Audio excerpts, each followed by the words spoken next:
Hi. Today I wanted to talk to you about a book that I recently finished. It's called A Christmas Duet, and it's by Debbie Macomber. And this is a Christmas book. And if you know Debbie's writing, you know that she usually has a Christmas book out every year. And every year I look forward to reading her books because I think her books are so fantastic. They're simple, sweet stories that keep you entertained. Haley is a musician. She's a teacher, actually an assistant band director at a high school. And she's single. And if you know Debbie's writing, you know she usually has a romance brewing in there. She is upset because her ex has contacted her out of the blue wanting to reconcile. And what's weird about it is it's not as if she broke up with her ex recently. They broke up 3 years ago. So it's kind of weird if you break up with somebody 3 years ago and then they pop up out of the middle of nowhere and start actively pursuing you, almost as if you just broke up yesterday. Her ex's name is Zach. And I just found that highly troubling that happened. It's explained later in the book, but I don't want to give away spoilers.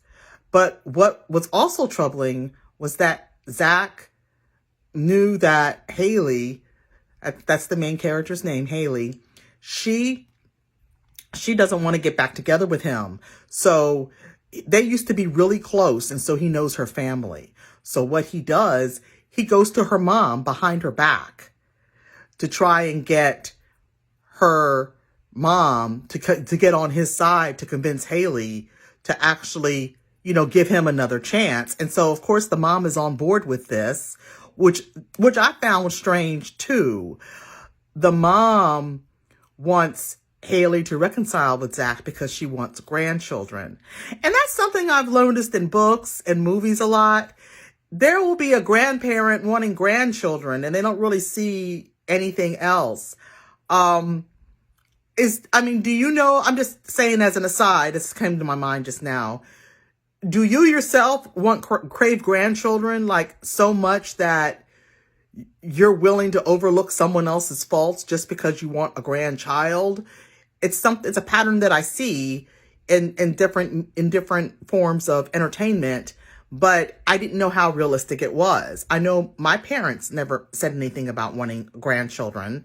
They have one, but even before I had my child, I don't remember them ever saying anything. So I don't know if this is something that most people have to go through when they are single and out dating and everything, about, their parents pressuring them to get married and have children. I just wondered. That wasn't my experience, and I don't know of any others who had that experience, and I didn't know how common that was. But anyway, I'm rambling. Aside from all that, Haley is mad because Zach, her ex, when he goes behind her back to try and finagle his, try and get her mom to agree to be on his side to get her to come back to him, the mom actually does something even weirder. She invites Zach to Christmas, which is kind of strange because the two of them aren't together. So Haley leaves. She leaves because of all the stuff I just described. A friend of hers has a cabin in a small town, and she goes away for Christmas. She tells her mom, I don't want to see you guys. I don't want to have anything to do with you guys over Christmas. You went behind my back. I told you, how I feel about him, about my ex. So she just goes away to this cabin. And that's when things get interesting, because when she goes to the cabin, it's basically a journey of finding herself, because she's a musician.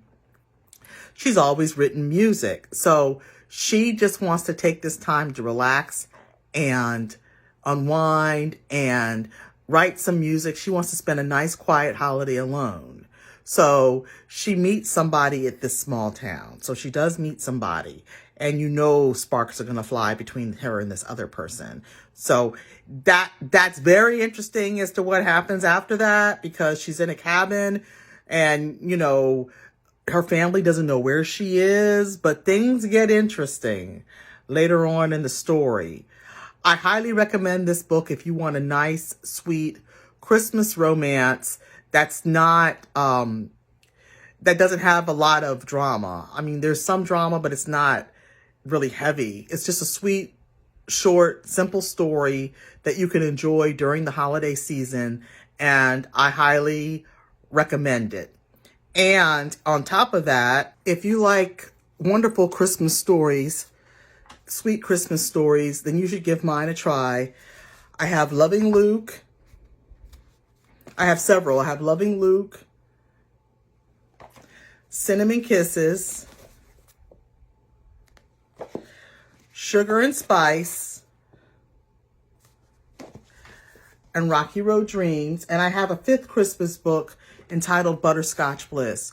Butterscotch Bliss is only available as a paperback currently on Amazon and Barnes & Noble. The ebook version is available directly from me if you join my mailing list. It's completely free, but you must join my mailing list in order to get your free ebook copy of Butterscotch Bliss.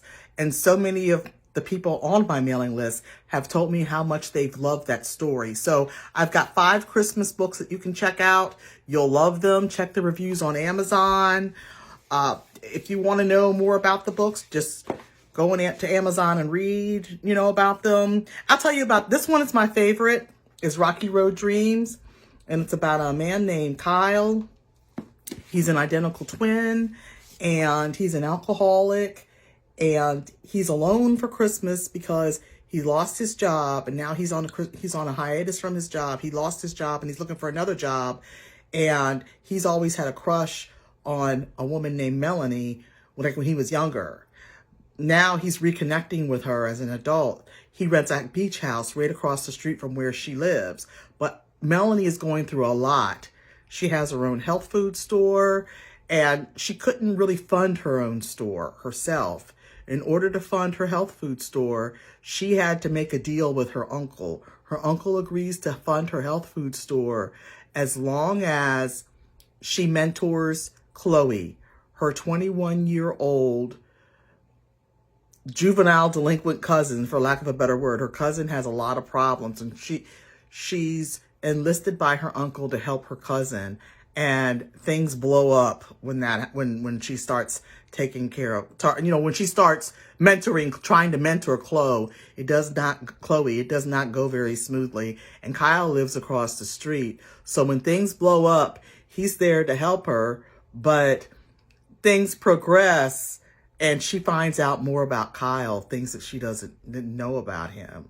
She learns some of his secrets. So there was a lot going on in this story. You can read it any time of the year, but I really, really love writing Christmas stories, and this one is one of my favorites. So I highly encourage you to check it out. It's on Amazon, and it's available on paperback, ebook, and audio. Thanks for listening to this video in its entirety, and I hope you have a great day.